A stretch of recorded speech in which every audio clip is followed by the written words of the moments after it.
Hello दोस्तों, नमस्कार। मैं हूं अतुल और आप सभी का स्वागत करता हूं टेट न्यूज़ 24 के यूट्यूब चैनल पे।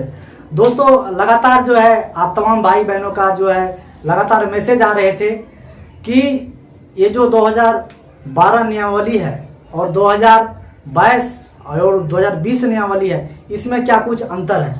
तो दोस्तों, इस पे बहुत सारे सवाल आ रहे थे, तो इसी सारे सवाल को सुलझाने का कोशिश करेंगे आज के इस वीडियो में। तो देखिए आज के इस वीडियो में क्या कुछ है। दोस्तों ध्यान से देखिएगा वीडियो को, क्या कुछ है, क्योंकि इस मुद्दे पे आपके बहुत सारे सवाल आए हुए हैं और इसी को सुलझाने का मैंने हर संभव प्रयास किया है इस वीडियो में। दोस्तों देखिए कि सबसे पहली बात कि 7वां चरण जो शिक्षक बहाली की प्रक्रिया है, जैसा कि कल भी आपने देखा कि माननीय शिक्षा मंत्री जी प्रेस कॉन्फ्रेंस किए थे और उसमें उन्होंने कहा कि लास्ट जुलाई में जो है 7वें चरण का नोटिफिकेशन आ जाएगा। तो मान के चलिए कि लास्ट जुलाई में, लास्ट तक में आ ही जाएगा, क्योंकि तमाम जिलों से जो रिक्ति की जो रिपोर्ट आना शुरू हो गया है।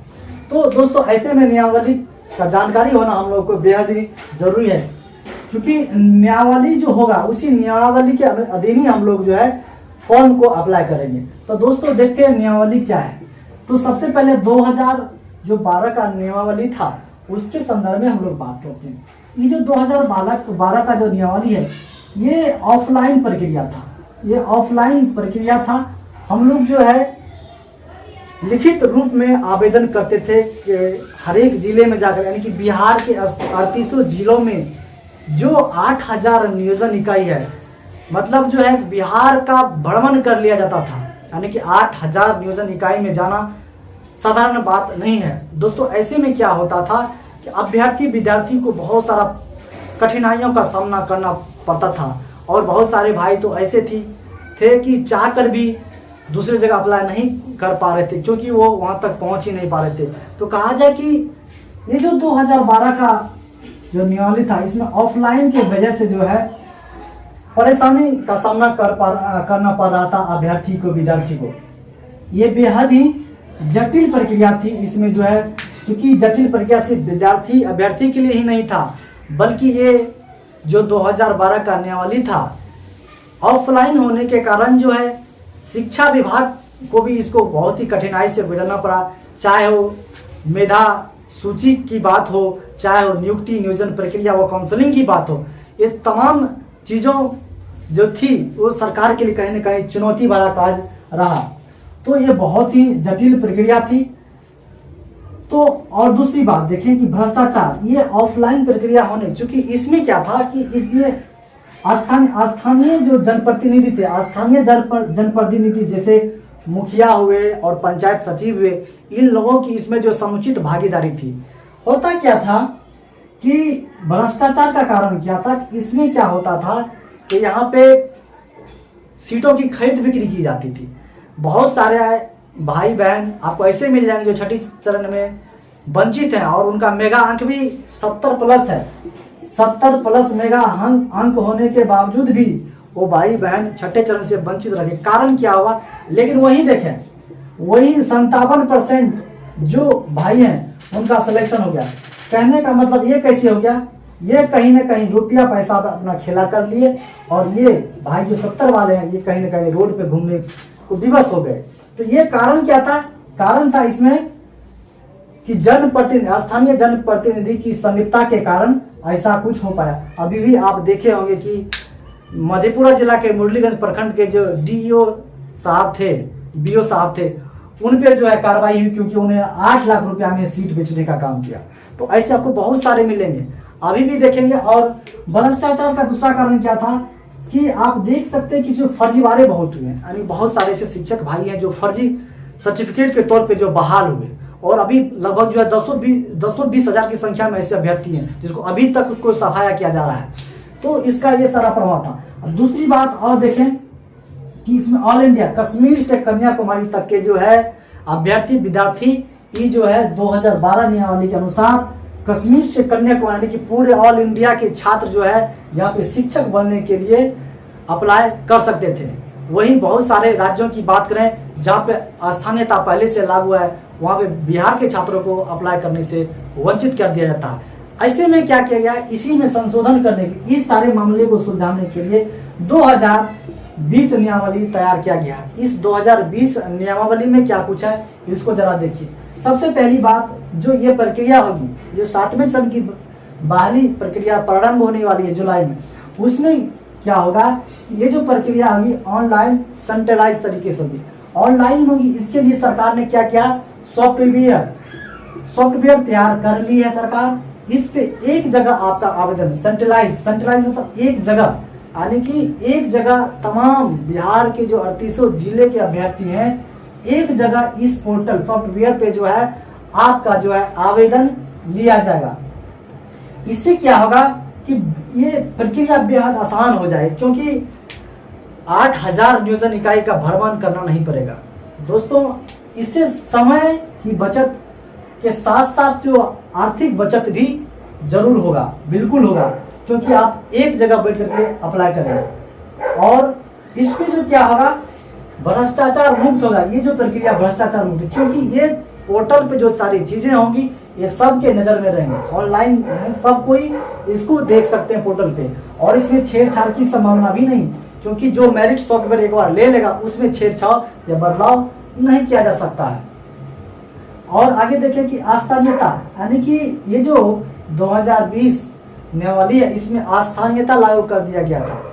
कहने का मतलब कि अब जो है ऑल इंडिया के छात्र यहाँ जो अप्लाई नहीं कर सकते हैं, सिर्फ वही छात्र अप्लाई कर सकते हैं, वही शिक्षक अभ्यर्थी अप्लाई कर सकते हैं जो बिहार के मूल निवासी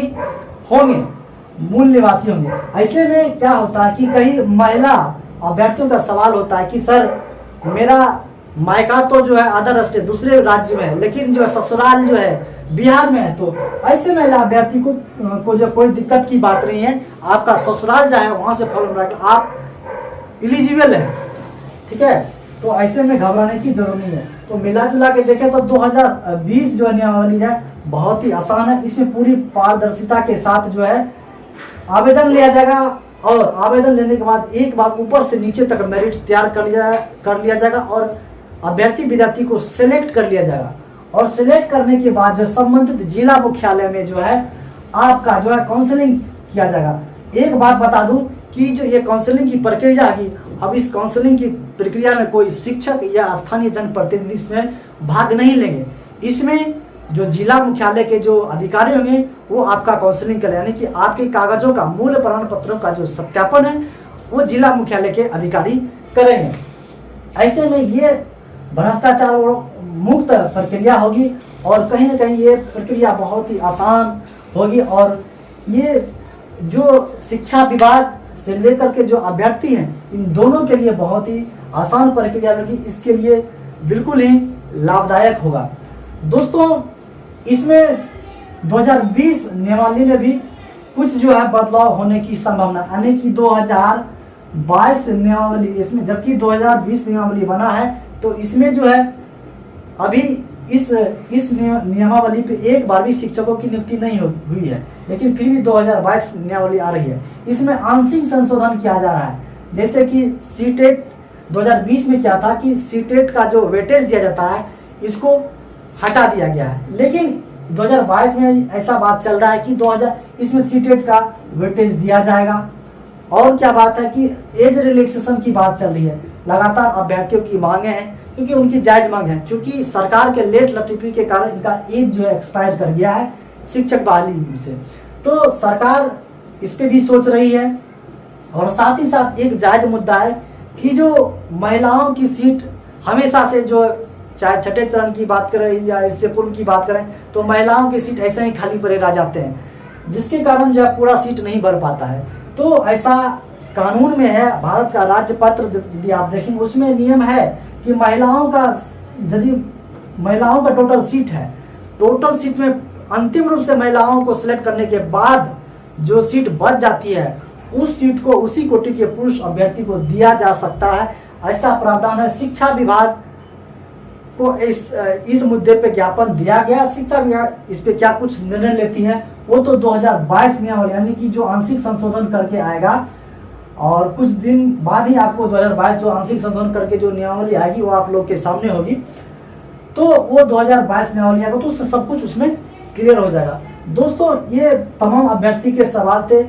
उम्मीद करता हूँ कि आपका जो डाउट है वो क्लियर हो गया होगा। दोस्तों लगातार टेट न्यूज़ 24 के साथ बने रहें, क्योंकि टेट न्यूज़ 24 आपका जो है लगातार जो है हर संभव आपके सवाल का जवाब देने का कोशिश करता रहा। और भावी प्रारंभिक शिक्षा संघ जो बिहार के तमाम विद्यार्थी का नेतृत्व कर रहा है, उनका लगातार सचिवालय दौरा जो है जारी है।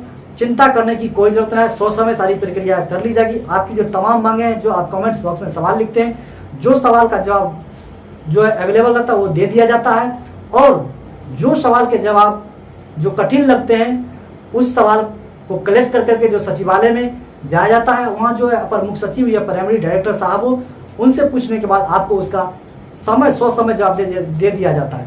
दोस्तों ऐसे ही सवाल आप अपने सवाल जो भी कमेंट्स बॉक्स में डालते रहें। दोस्तों यदि आप पर्सनली हमसे सवाल पूछना चाहते हैं इस संबंध में या शिक्षक बहाली को लेकर के कोई भी सवाल है, तो आप हमें इंस्टाग्राम आईडी पे फॉलो करें या ना करें, यदि कोई सवाल है तो मैसेज करके जरूर पूछें। मेरा इंस्टाग्राम आईडी है @कुमारअतुल।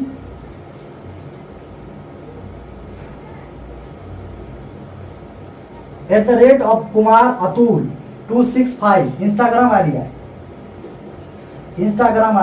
है। इस पे आप सवाल कर सकते हैं। और साथ ही साथ मैं ईमेल को भी बार बार चेक करता हूँ, ईमेल पे बहुत सारे सवाल आते हैं, तो आप मेरा ईमेल आईडी लिख लीजिए कुमारअतुल